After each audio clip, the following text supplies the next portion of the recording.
Hello, we're back. I'm Elizabeth Vincentelli, and I write for the New York Times and the New Yorker. And I'm Peter Marks, theater critic for the Washington Post. We're here, as Elizabeth chirped, with another edition of Marks and Vincentelli, which is your happy place for theater conversation. It really is. It really is. Yeah, you're in a good mood, Elizabeth. Maybe you haven't been to the theater for a while. No, I have been, in fact. Oh. You know, I went on vacation in Colorado, and I went to the theater there, which I wrote about in an article that's going to come out soon-ish. Not Is sure this when another exactly. place? This is a separate place from the place you wrote about last time when you went to Colorado, or the same place? Well, it's the same place, but I kind of like caught up with them and see, like, and it's about like, okay, well, what happened An update? in that year? And let me tell you, the update has been quite interesting. We can talk about it on another show once the article is Great. out. But I love that story of yours. What was the name of the place? Creed Repertory Theater. Oh, yes. Yes. Yes, we have to recommend that to people to go back and read before to bone up for your next article. Yes, and But what's today about? Oh my God! Today we have. I'm really glad you cut me as I was about to launch into yet another pan to Colorado, which I love. But so I'm going to stay away from that. But today we have a very special guest, and it's someone we both know well. In my case, not well, but I've read him a lot. Our guest today is Ben Brantley, who spent a quarter century in the hot seat, and the hot seat being chief theater critic of the New York Times.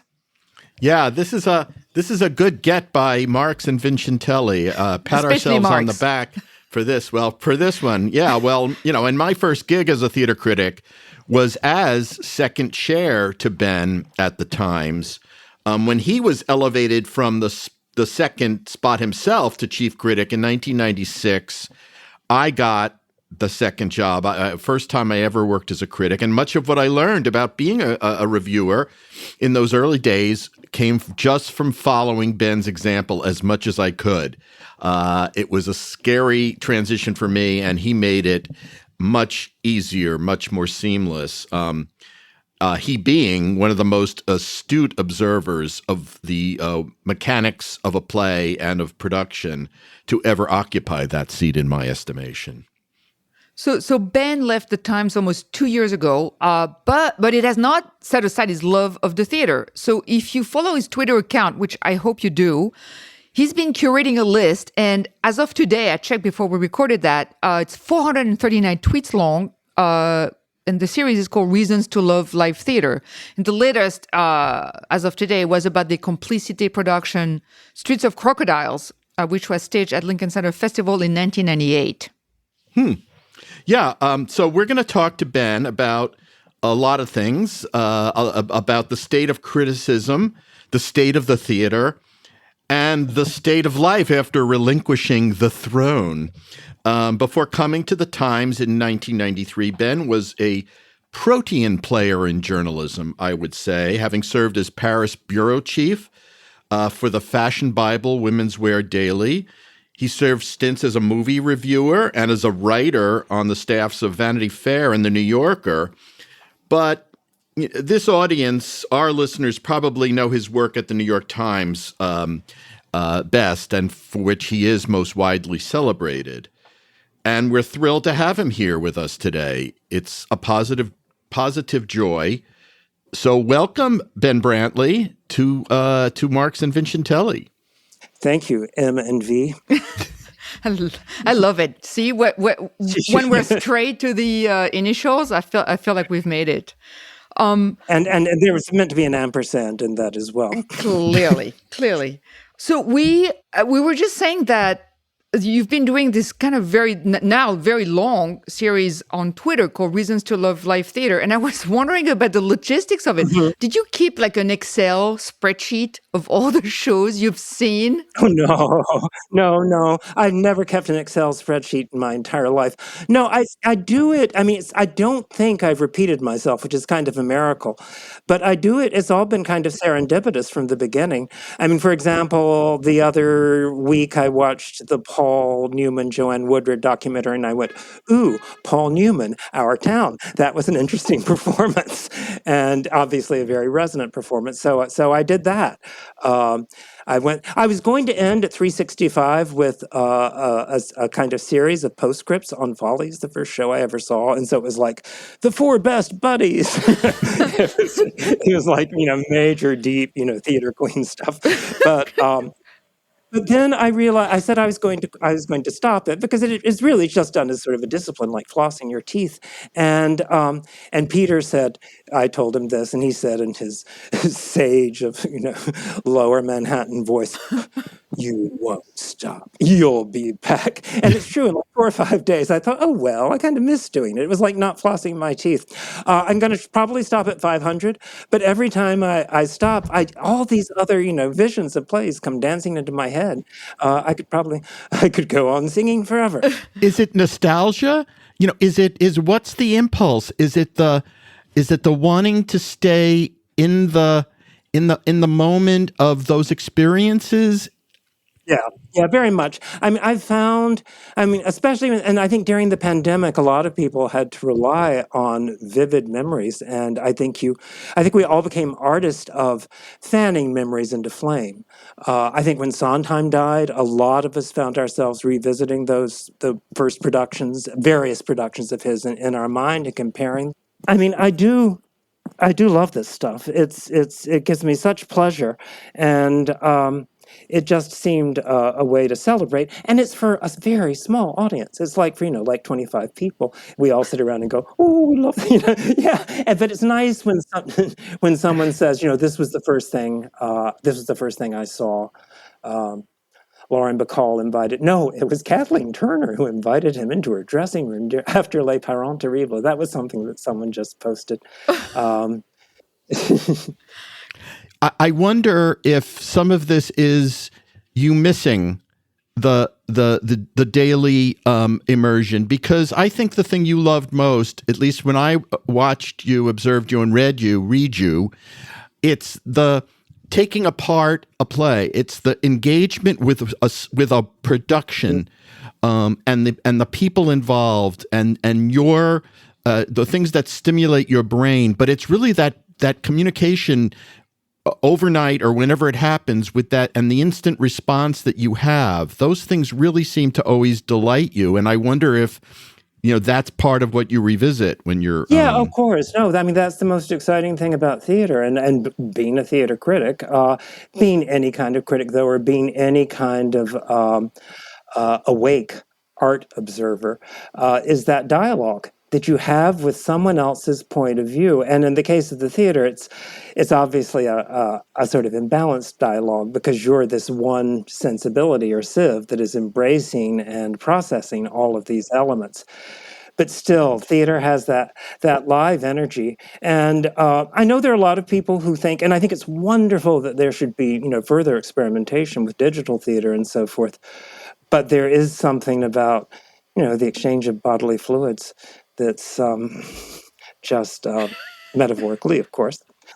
I think that's the great excitement for anyone who engages with a work of art consciously and wide awake, is that exchange of ideas, that exchange of energy. Obviously, you're not participating in the sense that you're not saying, well, and couldn't we further say Tom Stoppard? But your reactions are feeding the actors, and I think it changes the energy every single night. It's a singular thing, which is weird, when you think that you say, well, you must not have seen the same show I saw. We all get emails like that. No, of course you didn't. First of all, if you saw it on a different night, you saw a completely different show. But even if it was the same night, you were sitting in another place. And you brought a whole other different set of your experiences to it.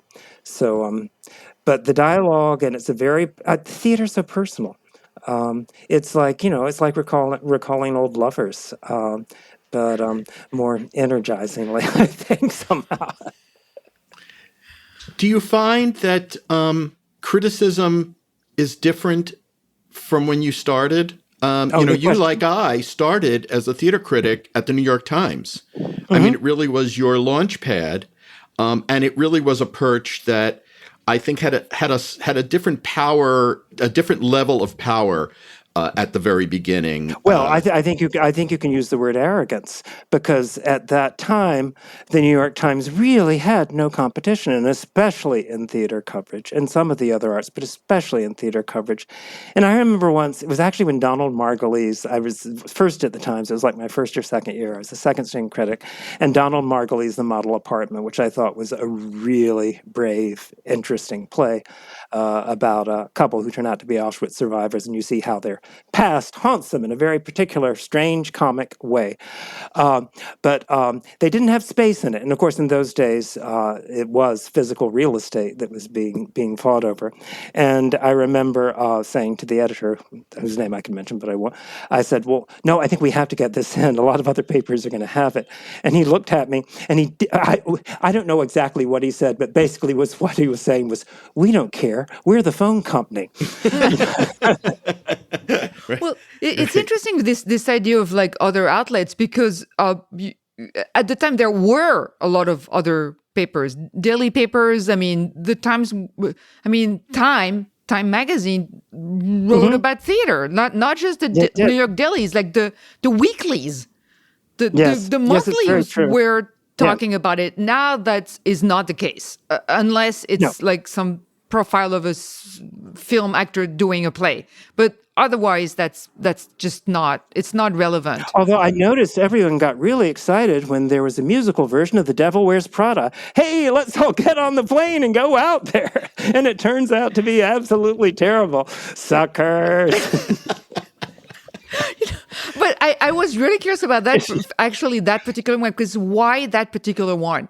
Why that particular movie? I don't get the thing about this particular movie. It's not really the thing, but I mean, but we won't discuss it. I haven't seen it. You haven't either, right, Elizabeth?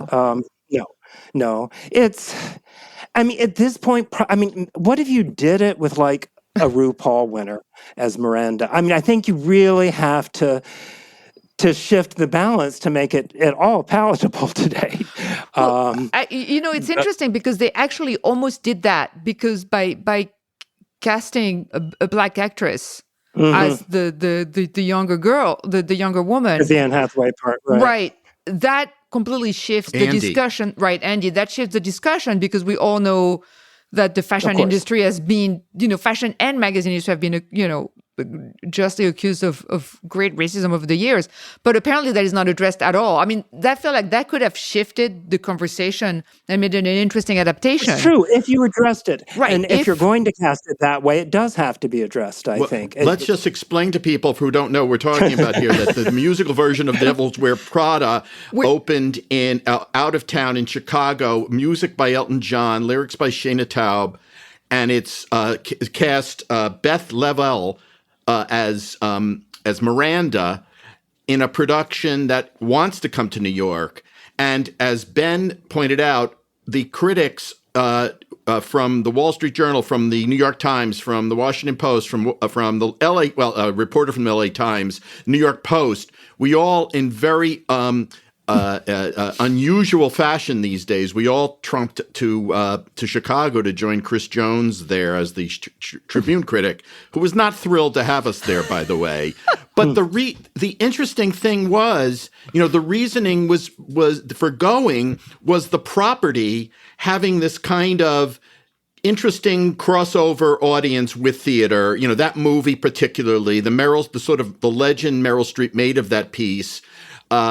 Elton John, there was a confluence of factors, plus it was the middle of the summer when nothing else was happening, made it more, and we were invited to come, we should say. Very often for out-of-town shows, producers do not want the national critics there. In this case, because they don't have a theater in New York, they did want the critics to come to help them maybe along, if that was the case, maybe misguidedly. But anyway, it's a long way of saying. We went out for the War Paint, Christine Ebersole and Patti LuPone. Indeed. Oh yeah, exactly. And we have gone. Obviously, you and I and Elizabeth may have when she was at the Post or even at the. I don't know if she did it at Time Out. Please, no. but it's a spotty practice of going where the Well, except, that used to be a subject of great debate. What are the rules of this? Now, if anyone writes about theater anywhere, we're so grateful. Right. It's like you just can't say anymore. No, I don't think we should do it that way. We've got to have the process and all that. Oh my God, the process. Yeah. I mean, I've always felt ambivalent about that. I always felt ambivalent about going out of town, especially if we weren't wanted. I remember once Scott Rudin was producing Tony Kushner's new play. What was it? The Shavian, the Marxist. The Intelligent Homosexual's Guide to Loving Marriage, or whatever the hell it was. Yeah. And or the universe, I can't remember. But in any case, it had all been approved and by the press. And at the last minute, it was decided that I wasn't wanted. And I made, being true, frugal, timesy mode, said, I'm sorry, but I can't refund the ticket. And Scott Rudin called and said he would pay for the ticket. But that's hilarious. Yeah, there are. I can understand it. Generally, if people ask me not to, I would say no. But it's readers don't understand. I mean, people who are not in the business don't understand this question of, well, if we're invited, as if it's not in our control to make these taste judgments, just the way restaurant critics go undercover basically to review when they feel like it. We have a different prescription. And also, the odd thing about a triad is we're really, in most cases, talking about money-making enterprises, not nonprofit companies. And we're actually making suggestions to help them make more money. I mean, that's sort of what happens when we go on the road this way. That's so it's an odd relationship we have to the theater sometimes and to what we apply our skills to. No? Yes, that's very true. No, I think that's very true. It's in many cases we were encouraged to go out of town, and in some cases people would actually the most except that wasn't an out of town thing. I was thinking one of the most satisfying reinventions was Next to Normal, which, as you remember, had some really, really winsome scenes the first time around, and then retooled itself and became this incredibly powerful, daring, streamlined, emotional entity. And I would have made a case for that as an example of why we should go out of town, except first it opened off Broadway and then went to Washington, and it was initially reviewed off Broadway. I don't know, is there an out of town anymore in this world? Is there a local anything? Oh, that's a great question. Everything can be accessed instantly. So is it really, it's not like a Monty Python skit. Ooh, I'm coming from out of town. And then you step over, 3 feet away. Yeah. We're universal Guffmans now. There is no waiting for Guffman. We're all Guffman everywhere. But do you think the art of criticism itself, like the writing, have you noticed like an evolution in the way? Incredible. Like how so? Like I'm curious about well, that. I think there's been a sea change recently, like since the pandemic, and especially since the moral reckoning that came with the pandemic within the theater, within the arts. But I think especially strong in the theater because people tend to feel strongly there, and it's so I think. I mean, I sort of think of writing criticism now or thinking as a critic now is kind of it's like the way travel changed after 9/11. It could no longer be a carefree enterprise. You wouldn't just throw some things in a suitcase and get on the plane and enjoy the experience and think, oh boy, I'm going to get somewhere. You have to consider, what's the size of the shampoo you're taking? Is there anything that might have a sharp edge? All of this. And I think now there's a similar self-consciousness that goes with sitting down to write about a play. I think there first has to be a certain kind of moral bookkeeping, and you're going to ask, should this playwright be taking on this issue? Is the cast representative of the face of America at large? Is it idealizing ideas that perhaps should not be? Is there if there is sexual inequality or sexual violence, is there an awareness of why this is wrong? These are all good things to consider, but I think now we're really, really conscious about it. And so I think criticism has become much more cautious. I think art in general has become much more cautious I think it's I mean, it's to me. There were works of theater that were already beginning like very vivid dialogues with histories of abuse. Hmm. Uh, I mean, an octoroon. I mean, that's just genius. I mean, taking a 19th century melodrama about a love affair between a man and a black woman or a woman of color, and then doing it with like every Brechtian meta layer you can throw onto it to talk about how perceptions of race have changed and how they haven't, and how every race is a construct, is kind of an illusion. I mean, having the black man in white face and the white man in red face and the just endlessly like that. And that to me is more exciting than a debate or a sit-down debate or a more direct rolling out of ideas. So I don't think that art has to be timid right now, Hmm. and I think I think we lose a lot if there's not spontaneity. On the other hand, as I've said before, I think this moment of reckoning is necessary in history. And you think of, I mean, how long were the theaters closed in London? I mean, in England after Cromwell? That was like 16 years, right? 14 years after the English Revolution. Right. So there is theater. I mean, it's interesting. We were talking about this a little, how this vacuum that seems to exist now, not just in terms of less performance, but in terms of perhaps less passionate performance, is that, who stepped in to fill it is the dead Stephen Sondheim, more than anyone. Peter, you've written about this. You wrote about it very beautifully just recently. And it's like we all have this craving for it. He's become the sage.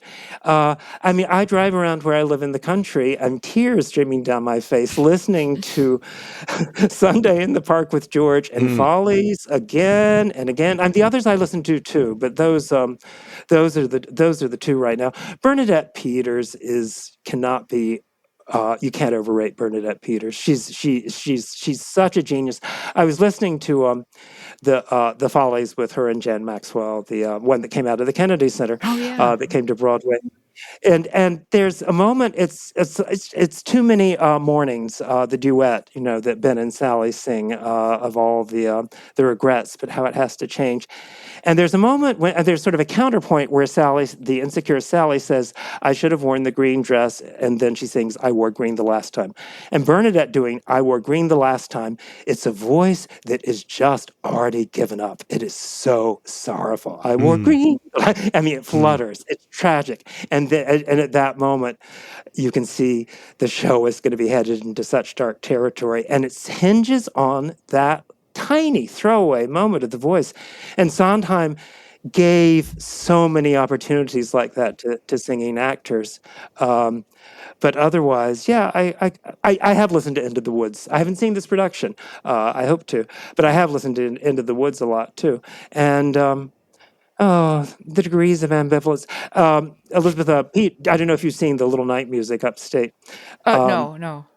No, but Peter and I both saw it this weekend. And that to me is not sacred Sondheim. There are such beautiful songs in it. I know it's the one hit, but the reason it's a hit is this because it's the crassest in some ways. There's a real boulevard farce aspect to it. And then there are these beautiful songs for the women.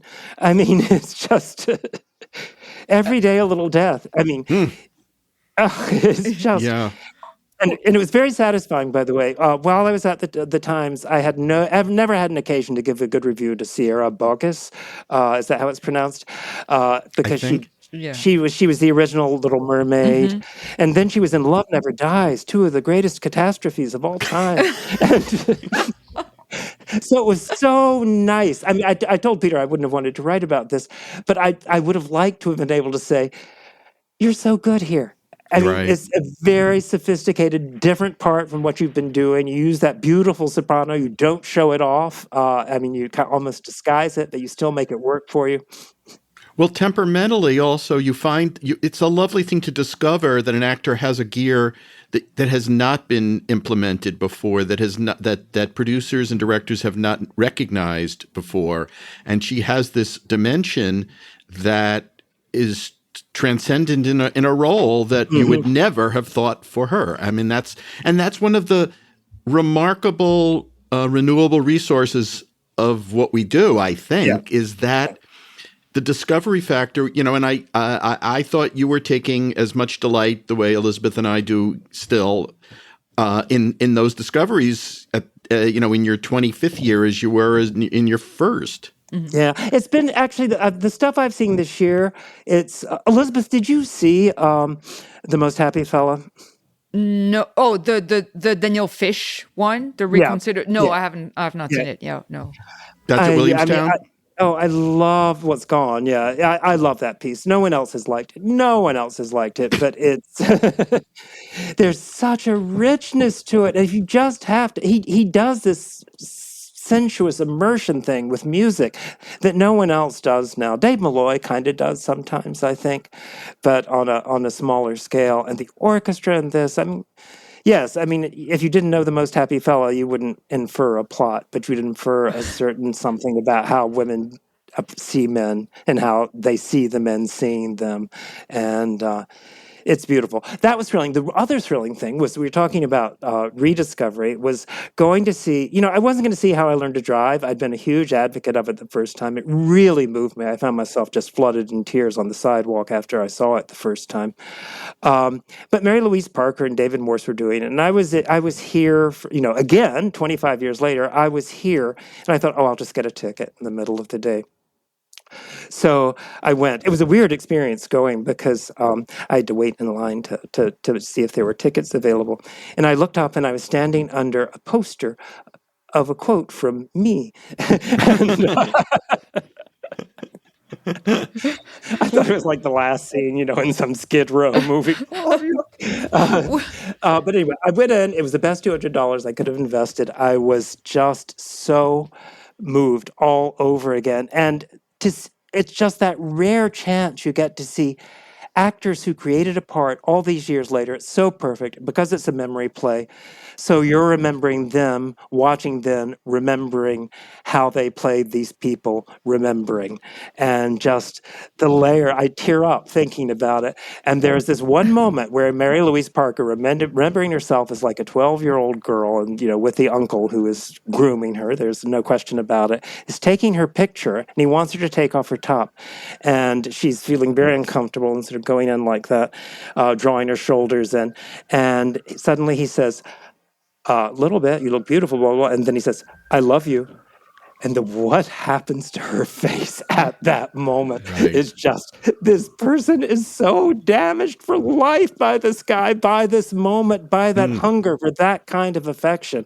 And that's priceless. It's actually, I want to circle back to something we were just talking about, when you were talking about like Sierra Bogues, and like Peter said, sometimes like a director can get someone of the performer, but sometimes it's also a case of a performer kind of getting it, where maybe before they didn't quite get it. And I think it's like not everybody gets it like right away. I for instance, I saw Adam Driver several times on stage before he became Adam Driver. Absolutely. He was awful in those early things. Remember him in Mrs. Warren's Profession? I was going to say, that was one of the worst it was just horrendous. That Mrs. Warren's Profession was just so bad. It was bad. He was bad. He was terrible. Yeah, the whole thing was bad, but he was probably the deepest He has come, and I don't think any director could have helped him. He was beyond. He was just so bad.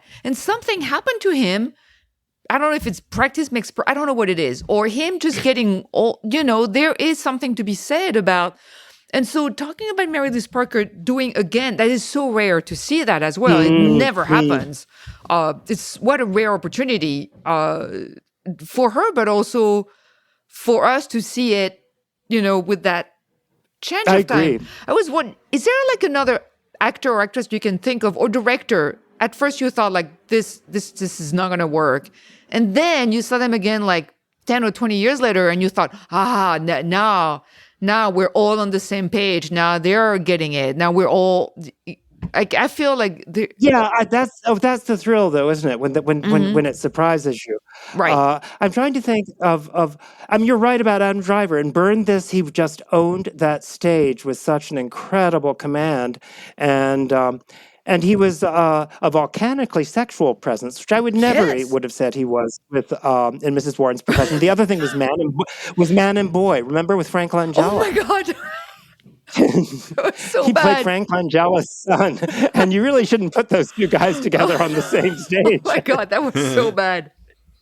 Oh my God, I forgot that one. Oh, I probably like pushed it away into my subconscious.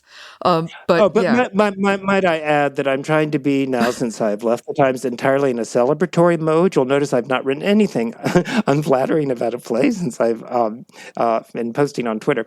So let's shift to something more positive. Elizabeth, ask me a positive question. Well, okay, and actually, again, circling back to something you mentioned earlier, you talked about an octoroon, and I vividly remember seeing that production the first time at Soho Rep, and I didn't know the playwright. I really didn't know. I didn't know much about the show. I just went, and I was like, I felt you know that old Memorex tape ad where Right. that person is like Yeah, right. nailed to their seat and the wind is blowing in their face. I felt like that. I was like, what is this is amazing. Who is this guy? Who wrote this? Like, I was so excited. I was besides myself.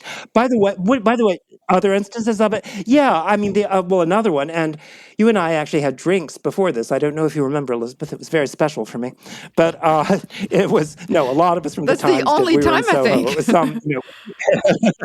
we'd finished a section, and you said, "What are you going to see tonight?" And I told you, and you said, "Oh my God!" You went like that. You put your hands Really? over your mouth and laughed, and said, "I'll be so interested to see how you deal with this." And it was Fairview, Oh, and yes. Okay. and I walked in not knowing anything, Oh, and I that's just right. thought, she is going to take us so many places onto so many unexpected levels, and then she's just going to let us go into free fall. That was just, I mean, talk about, is it prestidigitation? I mean, that was what it was. It was an amazing magic trip. Are you counting the Oh, syllables? Fairview. Oh my God. Yeah. Yeah. I Yeah, had that to. thrilled I me. was on the Pulitzer jury that year, and I was the only person on the jury who had seen Fairview.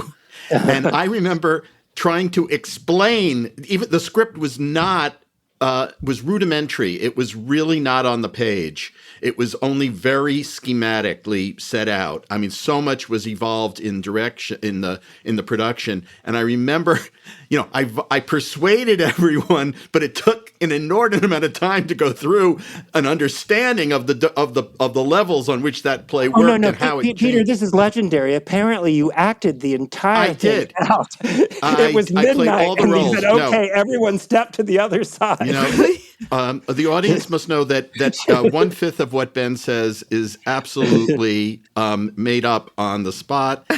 We have been kidding each other for 25 years as well, and Although I probably laughing has kept lied, us never lied to sane. my readers. I never lied to my readers. No, he never. No, only in how he describes me does he do that. But other than that, yes, he's an honest broker in every And way. do you remember like actors, like performances where like came out of like someone you had never seen before and suddenly Well, I, I was thinking about that. Yeah, definitely. Where, I mean, this is the most mainstream example I can think of, but Kristen Chenoweth in You're a Good Man, Charlie Brown, she'd been around. She'd been in like Steel Pier. She'd been in a couple of Encores things. But when she came on as Sally Brown, of all characters, you just thought, ooh, star, so I, major. I, Um, I felt the same way. I saw her in one of those musicals in Mufti at the York. right. Billion Dollar Baby, which by the way, I Right. really wish Encores would do. It's like I've been talking about it Yeah. for years.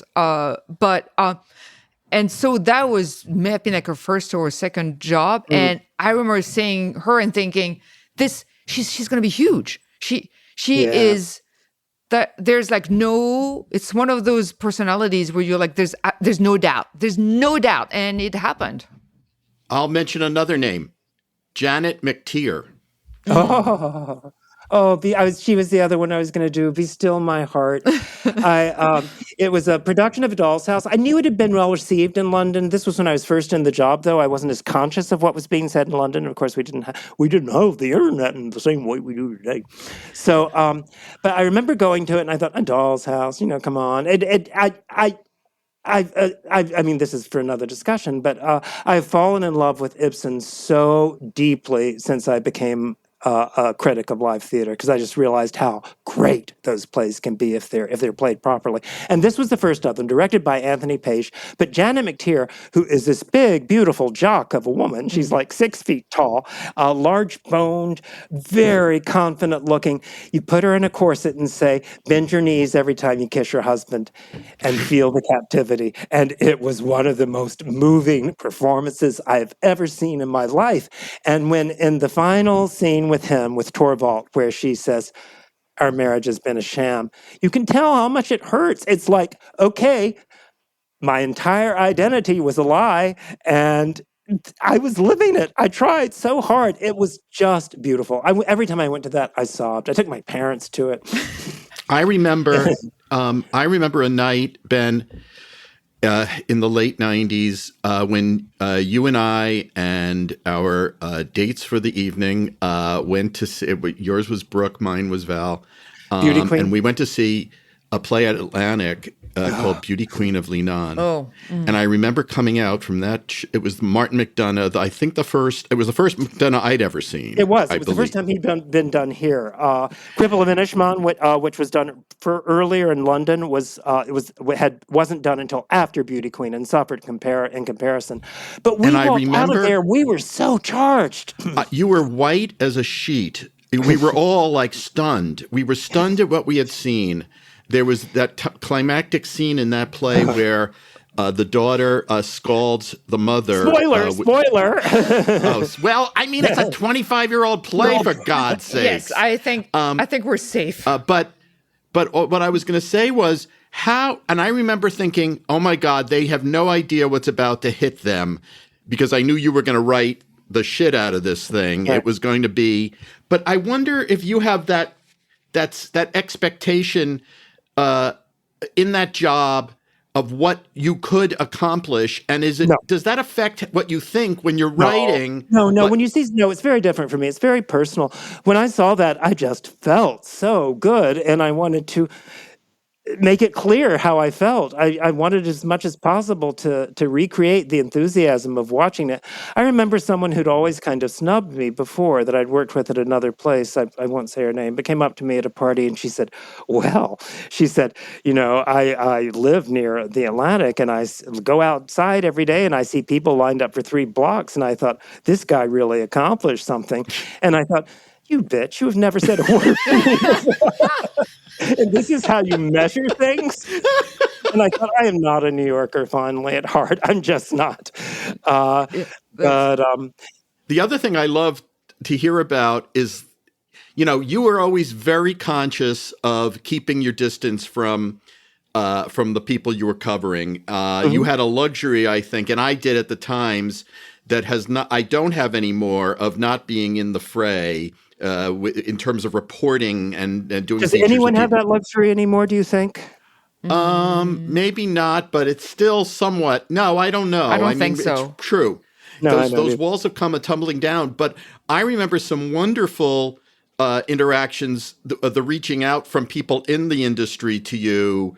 In the form of letters when those were still written, and even some things that came your way. And I remember vividly what happened after the producers review, which was again another, at a moment like it was pre-pandemic, actually. I mean, it was pre 9/11 that it actually came out, but it was a moment it was a real breakout moment for musical comedy, and Nathan and Matthew and and Brooks, the whole thing. But I remember it opened the door to the meta musical comedy without being arch. It wasn't like Dames at Sea or The Boyfriend. I mean, correct. It wasn't niche, right? It was big and right, exactly. Book of Mormon is definitely attributable directly to that Spam-A-Lot. It's very true. But you got tell what happened when you got from the producer of the show. I did rave about it. I actually had occasion to revisit that review because when I do my 5-mile walks every day, I listen to showbiz biographies on Audible. And so Mel Brooks basically read my review aloud in the chapter on the producers. And I went, ooh, that was an enthusiastic review. But after it came out, a mysterious envelope arrived by messenger at the office with Drew Jansen, and I opened it, and there was Drew Jansen, that was the producer of the producer's letterhead. No note, but a crisp $100 bill was inside, which was an allusion to the attempt to bribe the critic from the Times in the movie, The Producers. Rocco Landisman was recreating that moment. Wow. So I had the $100 bill. I had the $100 bill framed. It's still over my desk in the city. That's brilliant. Yeah, it's nice when the theater acts like the theater, and that didn't happen very much. Well, the other great story was for me, and I'll let Elizabeth. I'm not meaning to. I'm just pricking your memory. The time after you reviewed for a second time Patti LuPone in Gypsy. The first time you were not enthusiastic when it was... No, it was at Encores, and she was really kind of camping it up. She hadn't found the character, and I didn't want to see another Gypsy. I mean, I love Gypsy more than anything, but we just seen Bernadette do it, and we were all still digesting that, and because it was meaty, it was complicated, and then they said they were going to bring it to Broadway, and I went, oh yeah, it'll do real well. So I go to the press thing, and we talk about being surprised, Elizabeth. She was fabulous. She had found it. It was so centered. It was so intense. I just, felt blown away. So in the review, I, went, blah, blah, blah, it's fabulous. And I said, and yes, that quiet crunching noise you hear is me eating my hat. And the next day at the Times, a big hat box arrived from Patti LuPone, and it had a chocolate hat inside.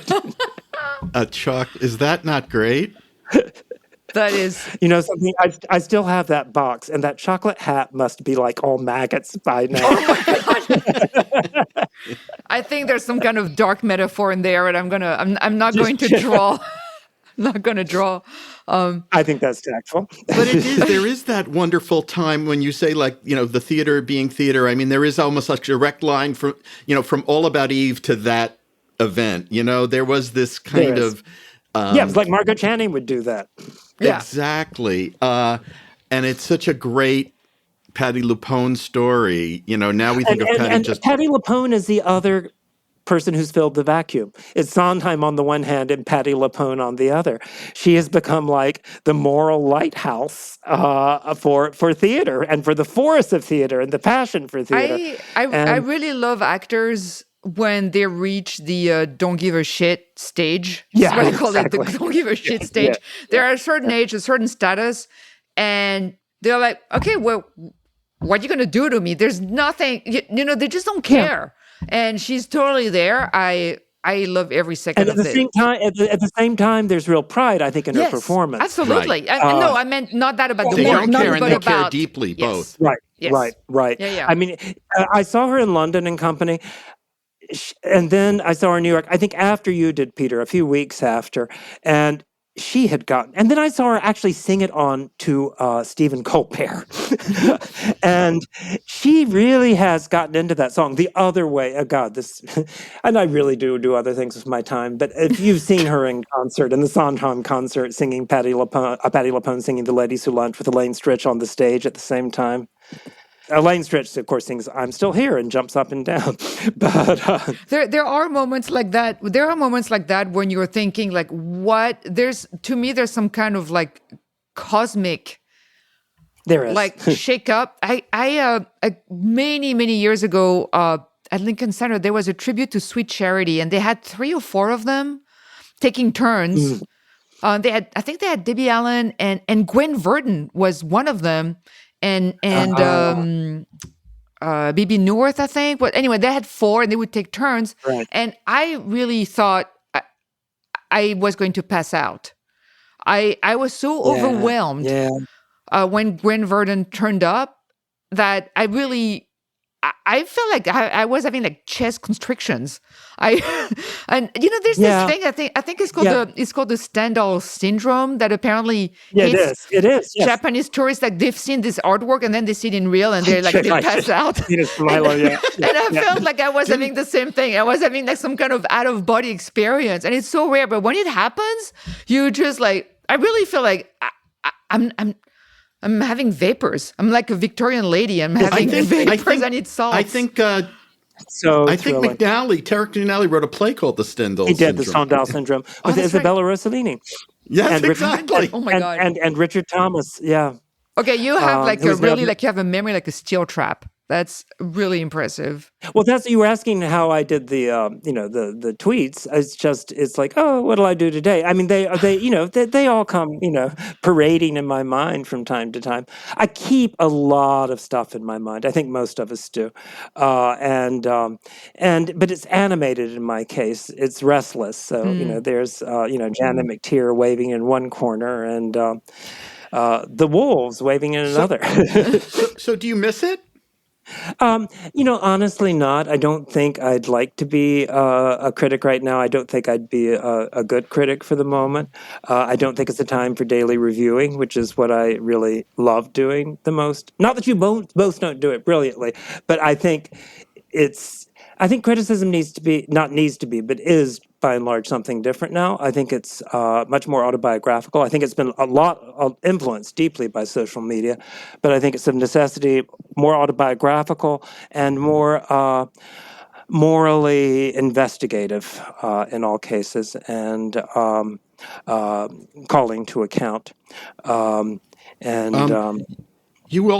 did a lot of London, London, you made a part of your beat regularly. You did it, and it became a real conversation across the Atlantic. We've sort of lost that a little bit, I think. Is that a problem? Is that problematic for the theater we're not? Don't forget, we're talking about post-pandemic. It's not the way it was on either side of the Atlantic. There's not that kind of energy. There's not that kind of magnetism, I think, at this moment. It will come back, I have no doubt, as long as there's not another plague. But it's just not there at that moment. And so, no, I really enjoy what Matt Wolf does, in London that he's always done. And I know the Times sends various reporters there. Laura's gone, and I think Maya Phillips has gone. So, you get different voices. Again, it's not like there's a single beat for anyone anymore either. I think everyone's sort of, it's like there are a lot of people in the sandbox, which is good. It's very democratic, and so I do think I think it's rare that you have a single voice. Well, Peter, you're one of them. Someone who files every day. I'm sorry, Helen Shaw is leaving New York Magazine as a critic. I thought it was good to have that voice regularly. Elizabeth, as I've said to you, I really enjoy you. I think I've talked about people being self-conscious and timid in their criticism in this time. I would never apply those adjectives to you. I think you're really very direct and passionate. And whether I agree with you or not, doesn't make any difference. You're so much fun to read. So I appreciate that. And I agree. And Peter, you're good too. Perfect timing. I'll take it. Take it. Hey, that's fine with me. That's on the positive scale. So please, I love that. Well, this has been wonderful. Have we covered the waterfront here, Elizabeth Vincentelli? I think we have. I think we could do a follow-up like a few months down the line and talk. I would. I love talking to you guys. It's just so nice to. I love talking about theater. My partner, whom I adore, whom Peter knows, but we do not sit down and go, all right, let's consider, the first production of The Faith Healer. I think that's probably been healthy for me. But it's probably very healthy. No, this is a good venue for this kind of conversation. Even better, maybe, than sitting around at a bar and drinking and talking. I think it brings out a lot of, and I'm flooded with memories of your work which, as I've said many times, were a huge influence on me. So anytime I get to sort of bat it around with you, it fulfills me. It fills me up. So yeah, no, it's great fun. When after I'd seen the current Hamlet, which I had very mixed feelings about at the Armory, but it was very nice just to be able to call you and say, "Now I don't know if they intended to make Gertrude this way or blah blah." I mean, Right. that was actually the only time that I've wished I could write about something. And it's not because it was such a great production, but because Hamlet is probably the longest going conversation, one of the longest going conversations in my life. I mean, from when I was a kid, I mean, preteen. So and it always talks to me in a different way. I find those shows, actually, those problem shows or problem productions rather, Yeah. so much harder to write about, but so much more interesting. Exactly. I remember like one of the greatest compliments once I wrote, I can't remember what it was, but someone wrote to me and they were really irate and they said, "I can't tell if you liked it or not." And I said, "I don't know. I don't know if I liked it or not." But they were really frustrated. I was like, I don't know. I don't know. I wrote, I don't know if I liked it or not. I have Thumbs up, very thumbs down stars. No. complicated feelings about it. And it's You know? very brave to own those feelings, I think, because if you think about it, I mean, on an item by item, basis in life, is there anything you feel 100% about? Anything? Sunshine, snow, chocolate. It's just, and it's your relationships too. It's going to change over your life. And so you're always shading things a little more extremely in a review because people want you to be emphatic. Mm-hmm. But the most honest reviews and some of the ones I'm most proud of, which I don't think people ever really liked, was exactly what you're talking about. Right. Hey, Sondheim can be ambivalent. Why can't we? That's very true. It's an imperative that I've always said you can't. It's very hard to be 50-50. You have to come 51-49% Right. one way or the other, and it is. It forces it sometimes when it's really not the most honest reflection of what this piece of work did to you or does to you. And very few people appreciate that. And then the real problem ones are the ones where you write something and you think you think you thought something, and then you realize you keep thinking about the shows and the review is out, and you keep thinking about it and you keep thinking about it, and you're like, maybe actually it didn't go that way. Maybe you should have gone that way. Maybe I didn't quite. I really wish we could get do-overs sometimes. Like that is really. The Times did have that for their main critics. It was second thoughts on opening nights, second thoughts on first nights. And this was in the 60s. No, Brooks Atkinson would do it. And he would say, "Okay, I've had 3 days to think about it," after basically, seeing the show, running into the office, vomiting it out in 15 minutes, because that was the way you had to do it then. And he said, and yeah, there's something to it that I didn't realize. And it was never embarrassing. It's like here, you have to always, It's but I mean, it's obviously it's real estate that we don't have anymore. But like even online, where there's infinite real estate, I think it would be a worthy thing. But I think people are very afraid also to appear as if they don't know what they're talking about. Yeah, the emphatic voice rules now in all things. Mm-hmm. Well, Ben, we need no second thoughts to appreciate about our appreciation for you.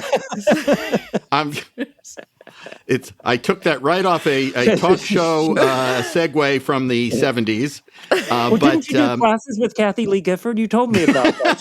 She mentored I you. actually did interview Kathy Lee Gifford on the occasion of her musical, which was once called Scandalous. And, I remember Oh that. my God. it was really about Amy Semple McPherson, but that's not something we need to leave. Anyway, yes, Charlie Carmelo.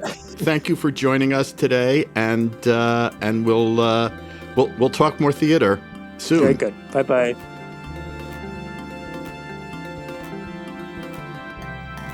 Well, folks, there you have it. Another episode of Marx and Vincentelli. It's a wrap. If you like what you're hearing, please tell your friends about us. Okay, not just your friends. Actually, tell everybody. Because your friends may not be enough. Tell your friends, your Facebook friends. Tell your enemies too. Your Facebook friends, your enemies, your Instagram followers, your Twitter followers. Indeed. Tell your neighbors, the people on the bus, all that. Tell them to subscribe. We're at marksvincentelli.substack.com. Just look for our names. I mean, really, Vincentelli, Marks, how many are there together? And we'll be back with another episode very soon, even though it's summer, but we're going to do it. We're going to do it. Till then, see you play, and we'll see you soon.